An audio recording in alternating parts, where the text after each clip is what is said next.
क्षत्रिय समाज की पंचायत में आज ठाकुरों के विरोधी स्वरों ने बीजेपी की टेंशन फिर बढ़ा दी है। मेरठ के सिसौली में आज क्षत्रिय समाज की चिंतन बैठक हुई।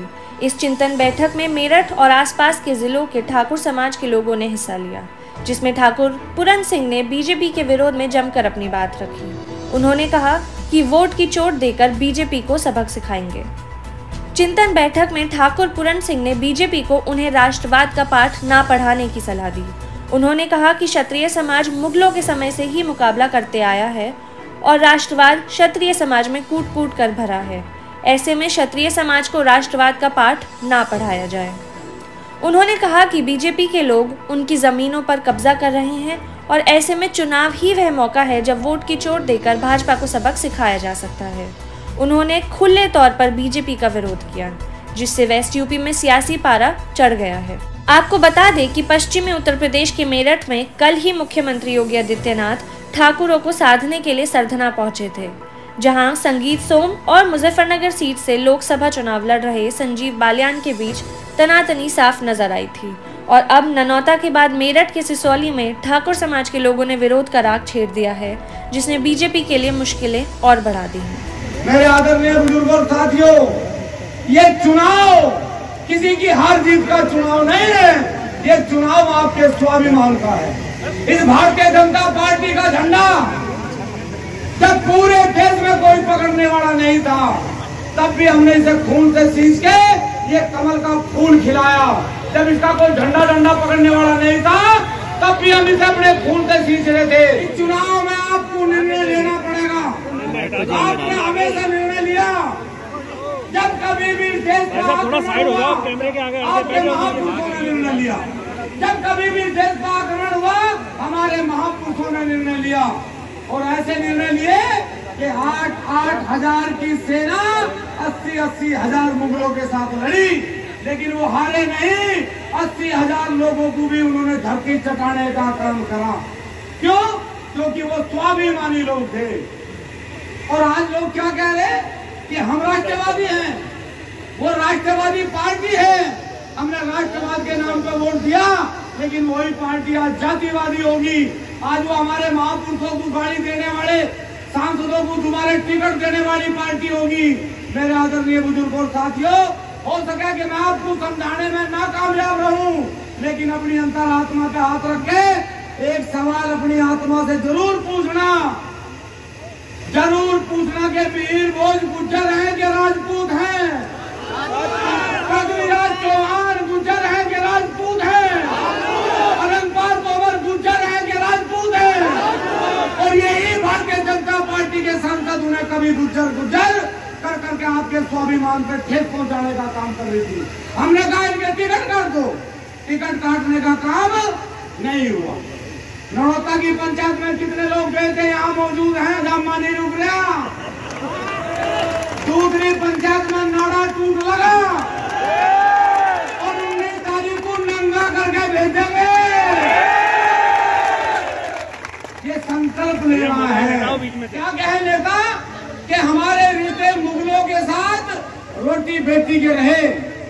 अरे जिनकी माताओं ने इस देश की लाज बचाने के लिए, जिन माताओं ने इस देश का वजूद बचाने के लिए 16 हजार रानियों ने जोहर करा हो, उनके साथ आप बदतमीजी की बात करोगे?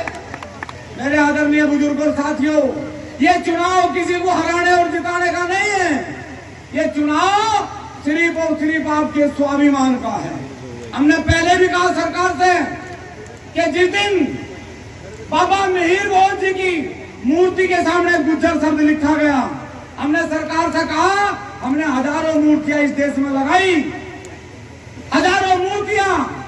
एक मूर्ति के सामने हमने नहीं लिखा राजपूत सम्राट, हमने लिखा क्षत्रिय सम्राट, हिंदू हृदय सम्राट। और एक आज जाति हमारे महापुरुषों को खोज के हमारे महापुरुषों के साथ अन्याय करने का काम करे और फिर भी आप चुप बैठो, तो मैं नहीं मानता कि आपके अंदर कहीं उस क्षत्रिय का खून खत्म तो नहीं होगा। आपको बदला लेना पड़ेगा। यदि 16 हजार रानियों ने जोहर नहीं करा, तो मैं आपको ये झूठ है, बताओ जोहर करा कि नहीं करा? सब हमारी जमीनों में बढ़े और आज वो हमारी माँ बहनों को गाड़ी देके इस देश में राज करने का प्रयास कर रहे हैं। एक बात कहकर अपनी वाणी को विराम दूंगा। एक बार गांव का एक सब ध्यान से सुनना भाई, हंसियो भी मजा भी लियो पर उधर बात को समझियो भी। एक बार एक गांव का किसान तारीख पे चला गया मेरठ, उसमें बीच में हो गया लंच। अब जब लंच हो गया हमने दूसरी तो रोटी खाया। अब वो कचहरी में लिख रहा, तो एक होटल में लिख रहा था कि जो इस होटल के 10 परांठे खा लगा उसे 500 रुपए इनाम परांठे फ्री। अब वो किसान था, उन्होंने सोची भाई चल तू यहाँ से आजमा कर देख ले। वो चला गया, अनपढ़ आदमी था, उन्हें पहला परांठा लाया, एक परांठा खाया, एक लकीर खींच दी, पढ़ना आ गई। दूसरा खाया, दूसरी खींच दी। जब उन्हें 8 परांठे खाकर 8 लकीर खींच दी, होटल वाले ने सोची उनका खावागा 500 रुपए भी जाएंगे, परांठे भी जाएंगे। वो वेटर का बोला मिजान था लगा के 2-3 लकीर मिटो दे। अब वो ताल ऐसा वेटर लेकर आया परांठा, उन्हें वो लकीर मिटो दी। जब उन्हें तो गिर रखी थी, जब उन्हें 2 परांठे खा पूरे हो गए 10, उन्हें कहा ना भाई लकीर गिनले कम है। उन्हें लकीर गिनी 1 2 3 4 5 6। कहने लगा हाँ भाई लकीर तो कम है, पर परांठे मैंने 10 खाए। बोला नहीं भाई 10 नहीं खाए, 6 खाए। दोनों में लड़ाई बज गई। बोला भाई मेम शुरू थे,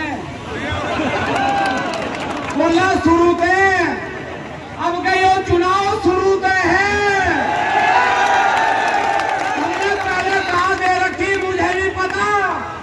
अब क्या जो भारतीय जनता पार्टी को हरावेगा, अब क्या उसे वोट दियो, और नहीं तो वोट किसी को दे ना जाइए।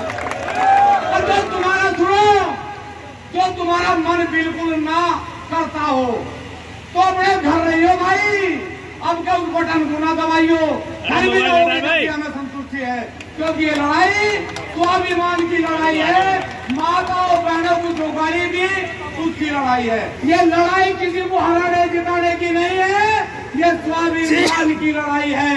और स्वाभिमान आपका भी मरा नहीं, जिंदा है। ये लड़ाई किसी पार्टी की नहीं है, स्वाभिमान की है। और स्वाभिमान की लड़ाई में सब साथ रहोगे या नहीं रहोगे, एक बार हाथ उठा के कहो।